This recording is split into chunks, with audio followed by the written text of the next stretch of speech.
दोस्तों, आज की कहानी है जवाब। 8वां महीना लगते ही माँ जी मेरे पीछे पड़ गई। अरे बहू, अपने भाई बाप में से किसी को बुलाकर चली जाओ मायके। वहाँ तुम्हारी माँ है, तुम्हारी भाभियाँ हैं, अच्छे से देखभाल हो जाएगी। मैं अकेले यहाँ पर क्या क्या करूँगी? पूरा घर संभालूंगी, तुम्हें देखूंगी। माँ जी की चिकनी चुपड़ी बातें मुझे अच्छे से समझ में आ रही थी। या इतना कंजूस थी कि इनको डर था कि कहीं अगर ऑपरेशन करना पड़ ना जाएगा तो अच्छा खासा पैसों का खर्च हो जाएगा, जो कि वह देना नहीं चाहती हैं और बार बार मुझे मायके भेजने के लिए परेशान कर रही हैं। मेरा भी पहला बच्चा था, इसलिए मेरे मन में भी हजारों डर बैठ गया था। कहीं सच में इन्होंने कोई लापरवाही कर दिया तो कहीं लेने के देने ना पड़ जाए, इसलिए ना चाहते हुए भी मैं मायके चली गई। नॉर्मल डिलीवरी से एक प्यारा सा बेटा हुआ। 2 महीने के रहने के बाद वापस ससुराल आ गई और वह ससुराल आते ही बस शुरू हो गया मेरा वही पुराना रूटीन। घर के काम, किचन के काम, दिन भर लगे रहो। बच्चे के लिए मुझे बिल्कुल भी टाइम नहीं मिलता था। पूरे दिन नौकरानी की तरह काम करती रही। बच्चे भी संभालो, माँ जी से बच्चा भी नहीं संभाला जा रहा था। बच्चे होने के कारण औरत कितनी कमज़ोर हो जाती है, किसी को इससे कोई मतलब ही नहीं था। मैंने खाना खाया नहीं खाया, फल मेवा दूध तो दूर की बात, कोई खाना भी नहीं पूछता। खुद से लेकर खा लो तो ठीक है, सबको बस मेरे काम से मतलब था। 6 महीने बाद जब बच्चे को चटामन होने को आया तो माँ जी ने एक बार फिर मुझे अपने बीमारी का बहाना करके मुझे मायके भेज देती हैं, क्योंकि चटावन में खर्च बहुत होते हैं। पूरे गांव मोहल्ले को बुलाना पड़ता है, सबको खाना खिलाना पड़ता है, पूरे रिश्तेदार आते हैं। धूमधाम से चटावन की रस्म होती है और माँ की इस रस्म से बचने के लिए, खर्चों से बचने के लिए मुझे मायके भेज देती हैं। जिस दिन चटावन था उस दिन ससुराल में से कोई नहीं आया। मुझे यह बात खल गई। मैं अकेले में बैठकर खूब रोई। तभी मम्मी आई और कहती है, बेटा, अगर तेरे परिवार वाले तेरा और तेरे बच्चे का खर्च नहीं उठा पाए तो कोई बात नहीं, हम तो हैं, तुम चिंता मत करो। लेकिन हम भी जब तक हैं तब तक तो ठीक है, इसके बाद ही सोचा है तुमने। बेटा, मैं तो कहूँगी कि ऐसे बेचारी बनने से अच्छा है अपने हक के लिए लड़ना सीखो। तुम्हारे ससुराल वालों की धीरे धीरे आदत बनती जा रही है। जब तक तुम अच्छी खासी हो उनके घर की नौकरानी की तरह काम करो, और जैसे ही पैसे खर्च करने की बात आती है वह तुरंत मायके भेज देते हैं। ऐसे में तुम उस घर के लिए बस एक काम वाली बाई बनकर रह जाओगी, और मैं नहीं चाहती कि मेरी बेटी एक काम वाली बाई बनकर रहे। तुम्हारे उस घर की नौकरानी नहीं, उस घर की बहू बनना है। तुम्हें अपनी जगह खुद बनानी है। माँ की बात भी सही थी। अगर ऐसा ही चला रहा तो फिर मेरी इस घर में कोई भी अहमियत नहीं रह जाएगी। काम करने के लिए हम हर चीज़ की जिम्मेदारी मेरे ऊपर, और जहाँ तो पैसे खर्च होते वहाँ मुझे मायके भेज दिया जाता। मैं माँ से कहा, माँ आप चिंता मत करिए, मैं पूरी कोशिश करूँगी दोबारा मेरे साथ ऐसी नौबत ही ना आए। कुछ दिनों बाद मैं ससुराल वापस आ गई और धीरे धीरे करके मेरा बच्चा भी 1 साल का होने को आ गया। इस बार मैंने मन ही मन ठान लिया था कि चाहे कुछ भी हो जाए, मैं उसका बर्थडे मनाने किसी भी कीमत पर मायके नहीं जाऊंगी, चाहे उसके लिए मुझे महाभारत ही क्यों ना करनी पड़े। बेटे का जन्मदिन जैसे ही पास आता गया, वैसे ही माँ की बात बात पर मुझे मायके जाने की बात बोलती रही।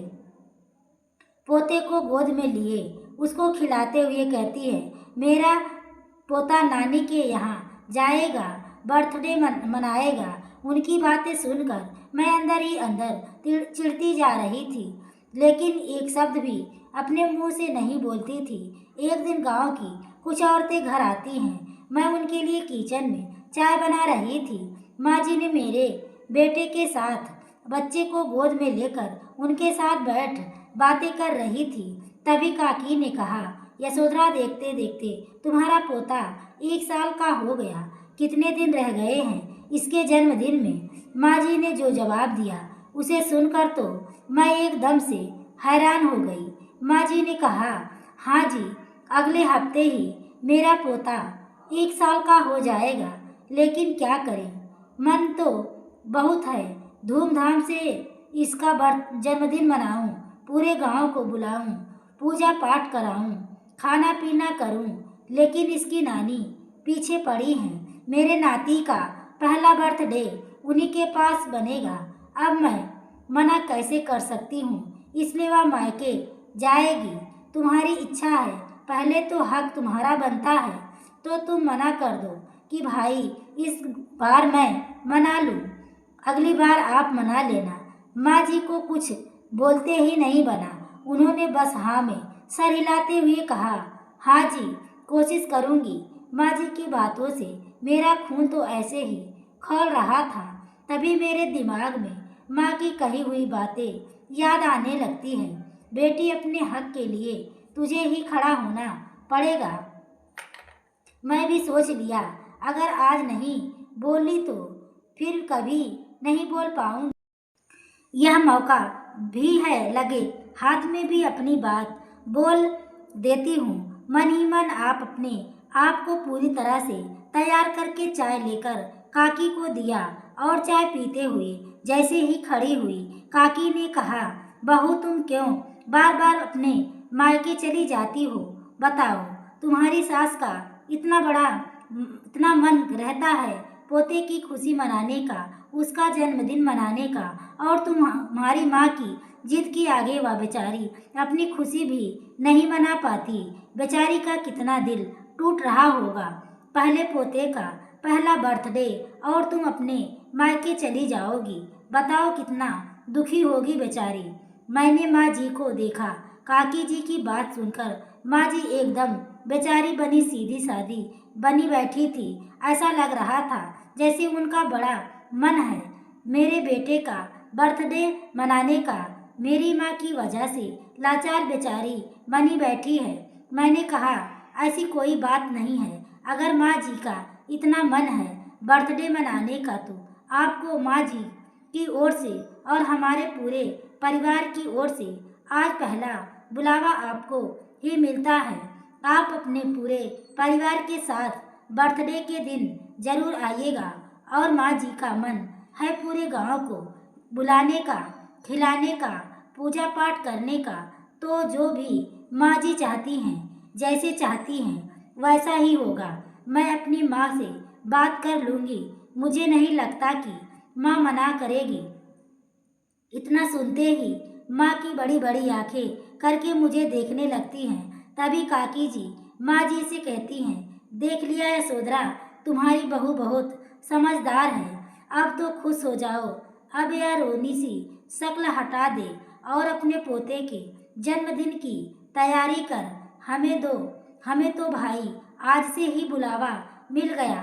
कहते हुए काकी हंसने लगी। काकी की जी के साथ साथ में मैं भी मुस्कुराने लगी और तिरछी नजरों से माँ जी को देखा तो उनका मुंह देखने लायक बन रहा था। ऐसा लग रहा था जैसे किसी ने माँ जी को ठग लिया हो। आज माँ जी अपनी बुनी जाल में पूरी तरह से फंस गई थी और वह कुछ कह भी नहीं पाई, और मजबूरी में उन्हें पूरे गांव को बुलाना पड़ा, खाना भी खिलाना पड़ा और पूजा पाठ भी करवाना पड़ा, जिससे अच्छा खासा खर्चा हुआ। आज मैं बहुत खुश थी। मेरे बेटे का पहला बर्थडे आज उसके अपने घर पर उसके परिवार के साथ मनाया जा रहा था। दोस्तों, यह कहानी आपको कैसी लगी कमेंट बॉक्स में ज़रूर बताएं। कहानी पसंद आई तो प्लीज़ वीडियो को लाइक और शेयर करें।